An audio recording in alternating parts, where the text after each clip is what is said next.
Deti sa často stretávajú s tým, že ich niekto ohrozuje, alebo že sa im niekto vyhráža, alebo sa im vysmieva, buď cez mobil, alebo cez internet. Dokonca zaznamenávame to, že je taký nárast kontaktov a detí, ktoré potrebujú pomoc v tejto oblasti.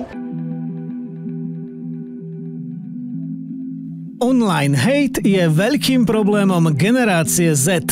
Najviac pritom hejtujú tí, ktorí sú uzatvorení vo svojich bublinách. Riešenie? Rozšír svoju realitu. Vytvorili sme augmented reality kampaň proti online hejtu.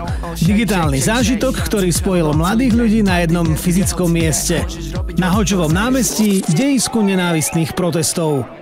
Na tomto mieste hejtu sa uskutočnil prvý AR koncert proti hejtu. Toto je no hate zone, mali ste pár blbý komentov. To čo pravia druhý, je mi jedno, rozšiť nový svet bez hejterov. Shake, shake, shake, shake, tancuj celú noc, celý deň. Party dnes bude hoci kde, môžeš robiť hoci čo chceš. Porsche Boy a Baby Blue vystupovali rovno nad budovou Tatrabanky alebo absolútne kdekoľvek. A uznanie ľudia ďalej posúvali cez AR filter. Čaute chalani. Čau baby. Čau. Po koncerte sme ľudí inšpirovali k tvorbe v rozšírenej realite.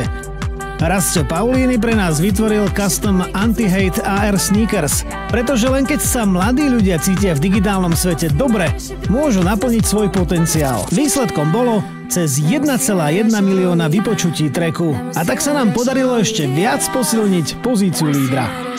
Nebuď nafúčaný jak Angry Bird.